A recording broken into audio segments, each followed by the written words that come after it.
Oke, baik. Assalamualaikum warahmatullahi wabarakatuh. Perkenalkan, nama saya Asrul Gunawan dengan nomor induk mahasiswa 210301040, jurusan Bahasa dan Sastra Indonesia. Baik, di sini saya akan mewawancarai salah satu dimisioner ketua gubernur di salah satu fakultas di Unra. Kepada Bang Jova, diperkenalkan diri dulu. Oke. Cek, udah dengar belum? Dengar. Oke, baiklah. Bismillahirrahmanirrahim. Assalamualaikum warahmatullahi wabarakatuh. Selamat malam, salam sejahtera untuk kita semua. Om Swastiastu, Namo Buddhaya, salam kebajikan. Perkenalkan diri ya. Perkenalkan, nama saya Muhammad Jova Febrianto. Saya salah satu mahasiswa ya, angkatan 2016 di Umrah dengan NIM 160569 2010 57. Terus apa lagi tuh? Boleh diperkenalkan lagi lebih dalam tentang kan saya ini kan sedang handsetnya boleh dibiarin aja. Saya udah dengar. Oke. Oke. Perkenalan diri dulu. Setelah pengenalan diri, pertanyaan selanjutnya ini, Abang Jova, saya panggilnya ya.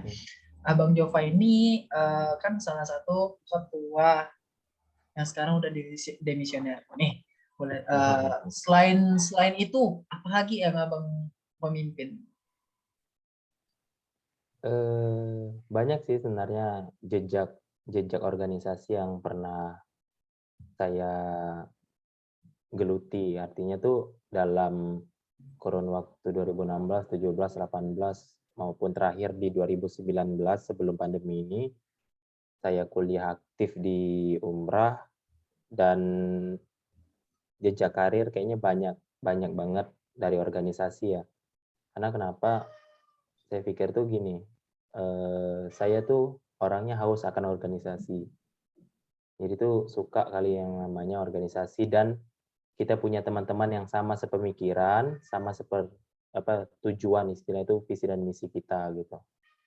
Banyak sih, selain daripada BEM, sebelum saya merangkap jadi BEM, saya pernah ikut di organisasi kemahasiswaan, Himpunan Mahasiswa, terus saya pernah bergabung di organisasi Islam, Ikatan Mahasiswa Muhammadiyah, dan saya salah satu mahasiswa angkatan 2016 yang menerima beasiswa Genbi yang dari Bank Indonesia, beasiswa Bank Indonesia.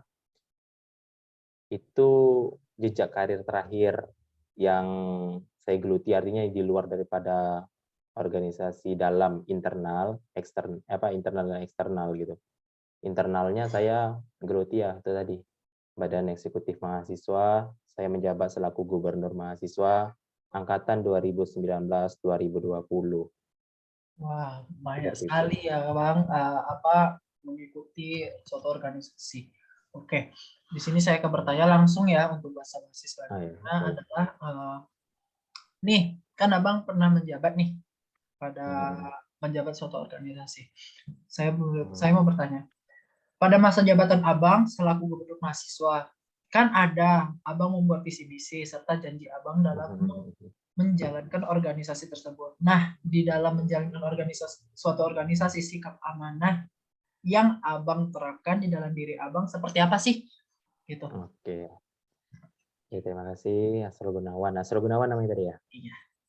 Oke, baiklah Asrul. Saya akan menjawab ya pertanyaannya. Sikap amanah seperti apa sih yang kira itu dapat saya paparkan gitu ya. Apalagi kita berbicara masalah rasa amanah tuh kayak rasa tanggung jawab kita, terus juga apa yang orang percaya kepada kita, kita harus laksanakan. Nah, ini sebenarnya berat untuk saya bahas. Cuman saya akan ulik sedikit karena kan saya pernah menjalankan namanya organisasi, roda organisasi seperti apa. Saya anggota maupun saya ketua di dalam organisasi. Baik, sedikit saja yang dapat saya sampaikan bahwa saja amanah itu memiliki akar kata yang sama dengan kata iman dan kata aman. Jadi orang yang beriman disebut mukmin yang dapat mendatangkan keamanan bagi dirinya dan memiliki sikap amanah. Nah, kuatnya hubungan antara iman dan amanah tergambar pada sebuah hadis yang saya dapatkan di dalam organisasi Islam saya di Ikatan Mahasiswa Muhammadiyah. Nah, di sini mengatakan bahwasannya tuh tidak beriman orang yang tidak berlaku amanah. Artinya orang yang beriman kepada Allah, orang yang beriman kepada 6 rukun iman yang kita pahami, yang kita tahu gitu selaku kita sebagai orang muslim, maka sikap amanah tadi itu dia sangat erat kaitannya, apalagi kita yang menjalankan sebagai seorang pemimpin. Semua manusia yang ada di muka bumi ini itu merupakan pemimpin. Jadi, mau nggak mau, suka nggak suka ketika ditunjuk, maka kita harus bersikap jauh lebih mementingkan bagaimana kita menjalankan organisasi dengan baik dan benar. Terus, kenapa saya mengatakan bahwasannya itu tidak berimannya orang dan yang tidak berlaku amanah, berarti gini, kan amanah tadi itu ada rasa aman dalam diri setiap manusia. Artinya, kalau misalnya seandainya kita tidak berlaku amanah, jangan kata kita sebagai pemimpin, kita sebagai orang biasa saja yang diberikan amanah, jika kita tidak bisa berlaku adil dan kita dapat menjalankan organisasi itu, maka risih anggota kita gitu. Risih teman-teman yang dekat dengan kita. Berarti pentingnya amanah bagi seorang pemimpin itu sangat penting. Seperti itu. Oke. Selanjutnya saya akan bertanya lagi nih. Dalam konteks memimpin, bagaimana sih Abang mengetahui nih seseorang itu amanah atau dan tidak amanah? Oke, gampang saja sebenarnya jawaban itu. Lihat saja pengalamannya. Pengalaman dia terjun dalam berbagai aktivitas di bidang lembaga yang pernah ia geluti sebelumnya. Terus, apalagi yang kita tahu ya, pada masa-masa pandemi seperti ini, era di mana teknologi itu berperan aktif dan berperan penting bagi dunia pendidikan maupun dunia pengajaran. Nah, di sini tidak sulit kita mencari sebenarnya sosok-sosok yang kiranya itu tuh memiliki sikap amanah dalam dirinya sebagai calon atau sosok calon pemimpin yang ideal.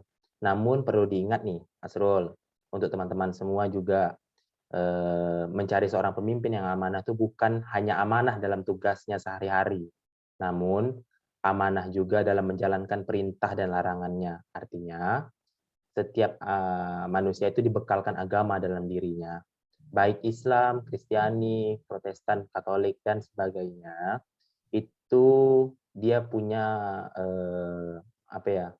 itu Tuhan yang membenarkan dalam kitab bahwasanya tuh amanah tuh sangat penting. Jadi bukan hanya agama kita saja selaku agama Muslim yang menjelaskan bahwasannya kita tuh harus bersikap amanah. Agama lain juga membahas tentang amanah. Makanya itu kita harus lihat dia itu seperti apa orangnya. Terus konteks dia menjalankan dalam kehidupan, dia berorganisasi seperti apa. Itulah gambaran. Ringkasnya itu intinya dari semuanya akhlak dari seorang pemimpin itu pasti muncul jika kita lihat bagaimana cara dia menjalankan setiap apa yang diberikan tugas kepadanya. Seperti itu. Oke. Kan abang kan sekarang dikenal sebagai demisioner BEM ya. Iya, iya. Terus kan saya tahu juga nih dari informasi yang saya dengar dasar ya kan, dari mulut ke mulut. Oke. Yang saya dengar adalah abang ditugaskan amanah nih dalam menjalankan suatu usaha di mana ownernya pindah ke Jakarta dan abang benar. Diberi tugas untuk mengurus usaha ini. Nah, bagaimana sih ceritakan sedikit bolehlah, ceritakan ya Bang. Amanah apa yang akan Abang terapkan untuk bisa meyakinkan pemilik usaha tersebut dalam memilih orang yang seperti Abang dalam menjalankan usahanya? Oke, baiklah. Jadi ini jauh lebih daripada cerita ya. Intinya Abang bakal ceritalah sedikit gitu ya. Sebenarnya tujuan dari berdirinya suatu usaha tadi yang didirikan oleh orang itu tuh dia tuh pengen mencari kru baru di usaha tersebut. Jadi itu usaha tersebut itu saya dengar cerita ya bahwasanya usaha tersebut tuh udah lama dirintis, artinya 2 tahun yang lalu, 2019. Nah, ketika saya mencoba untuk mendaftar di pekerjaan tersebut, kan ada lowongan pekerjaan tuh yang menerima pekerjaan infoloker gitu di Tanjung Pinang gitu ya. Jadi saya cobalah mendaftar di situ, saya coba untuk memberikan lamaran. Nah, terkait untuk lamaran atau segala macam, itu sebenarnya orangnya dia simpel aja sih, dia cuma minta bagaimana cara kita tuh dan apa yang kita kerjakan tuh dilihatnya gitu. Jadi tuh kita ada masa training selama 2 minggu. Dia melihat kinerja dan hasil apa yang saya berikan kepada usaha tersebut. Saya bersungguh-sungguh tak menjalankan usaha tersebut atau tidak gitu. Ternyata dalam lambat laun saya baru dapat informasi bahwasannya owner atau orang yang memiliki usaha tersebut itu dia pindah ke Jakarta untuk bekerja dan mencari nafkah, mencari rezeki lah istilahnya di sana. Nah, ketika saya dapat informasi itu, otomatis dia langsung bilang kepada saya bahwasannya tuh dia bakal pindah ke Jakarta dan usaha ini nggak tahu siapa yang mau lanjutkan. Nah, disitulah saya tuh berpikir bahwasanya tuh saya yakin gitu untuk menjalankan usaha tersebut. Terus ada amanah yang terbesar, intinya tuh yang besar bagi dia yang harus saya pertanggungjawabkan terhadap usaha dia. Karena dia berangkat ke Jakarta serta semua pembukuan itu kan saya yang pegang. Usaha tersebut saya yang pegang, otomatis di sini tuh ada tanggung jawab besar bagi saya untuk memegang amanah apa yang diberikan untuk menjalankan usaha tersebut. Jangan sampai ada ketimpangan atau kesalahan yang saya lakukan. Amanah itu sebenarnya simpel. Amanahnya ringkas, padat, dan istilahnya itu tidak bertele-tele. Cuma minta kepada saya, Jo, jaga Omo, jaga usaha ini gitu. Dia cuma minta itu aja. Dia nggak minta banyak-banyak. Dia nggak minta usaha ini harus berkembang gini, harus minta itu, harus minta ini gitu kan. Yang penting tuh jaga usaha ini, jalankan usaha ini. Dia cuma minta itu. Nah, di situ saya langsung langsung berpikir bahwasanya tuh, wah, dia telah menitipkan amanah yang besar kepada saya untuk menjalankan usaha tersebut, roda usaha tersebut, jangan sampai terhenti. Di situ saya berpikir malam, saya coba istirahat, cuman saya berpikir untuk menjalankan usaha tersebut bukan hal yang mudah sebenarnya. Apalagi saya orang baru yang harus menjalankan usaha tersebut. Nah, disitulah saya coba belajar untuk perlahan-lahan memahami makna dari kata menjalankan. Tolong jalankan Omo, tolong jalankan usaha ini. Kami titip usaha ini samamu. Artinya di situ dia menitipkan amanah kepada saya yang di mana amanah tersebut harus saya jalankan istilahnya gitu. Amanah tersebut harus saya terapkan. Amanah tersebut harus saya apa ya, harus implementasikan di dalam diri saya gitu. Supaya apa? Dia tidak kecewa dengan saya. Ingat, segala sesuatu yang dititipkan kepada kita jika kita tidak amanah, maka hasilnya itu nihil. Kita bukan dikatakan sebagai seorang pemimpin, tetapi culas. Orang-orang yang berlaku curang.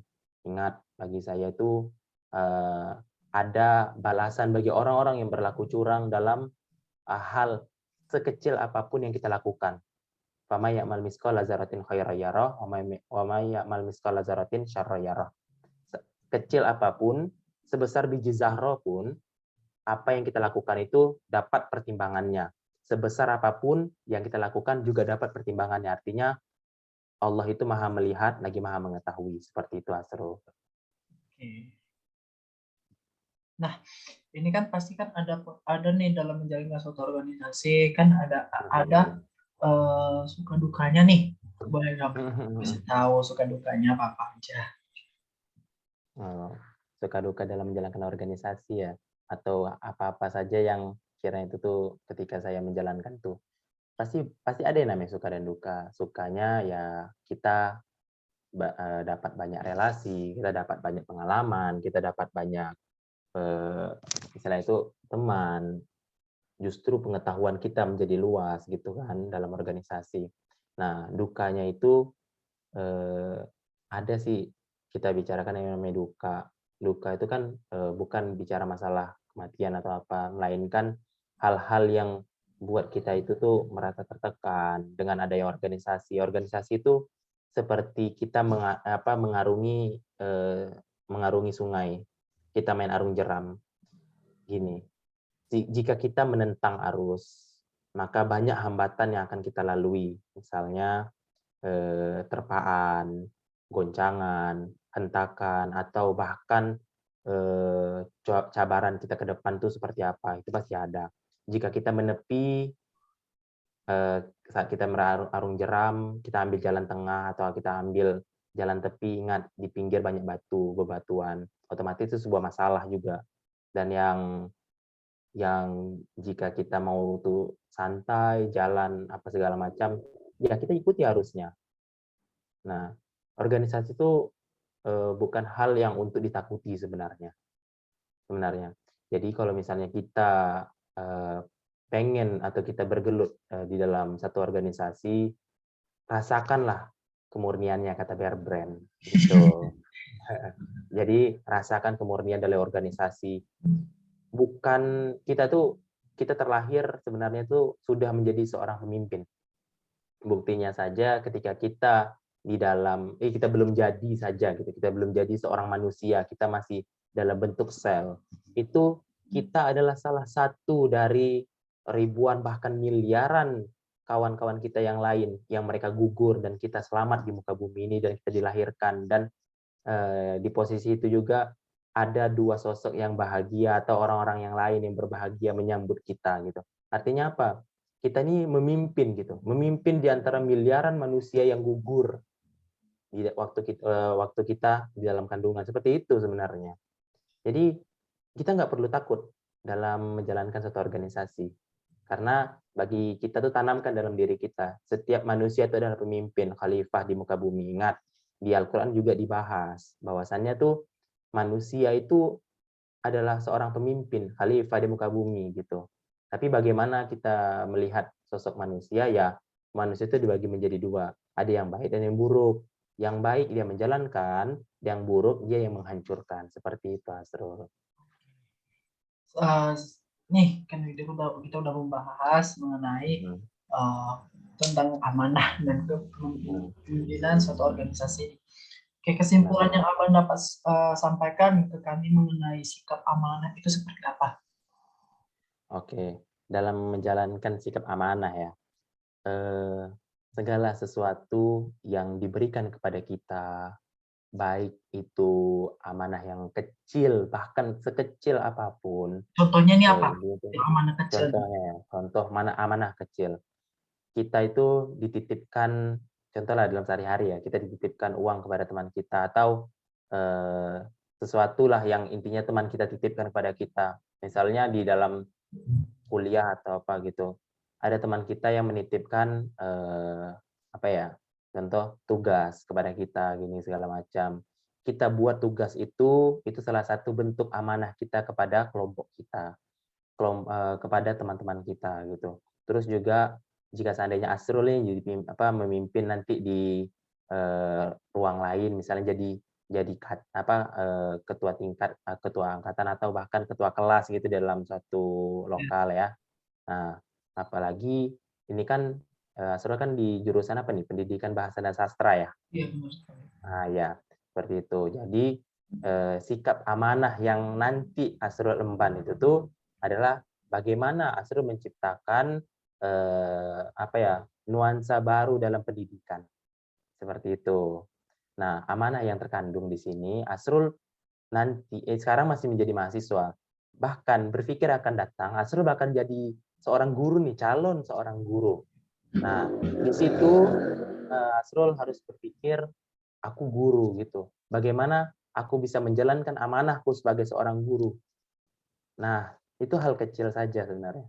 Hal kecil. Terus juga amanah kita diberikan oleh orang tua kita, cepat selesaikan kuliah gitu kan. Nah, tetap cepat selesaikan kuliah. Jangan kita tunda-tunda gitu. Karena ini adalah bentuk amanah kita kepada orang tua dan orang tua berikan kepada kita gitu, Kak Asrul. Oke.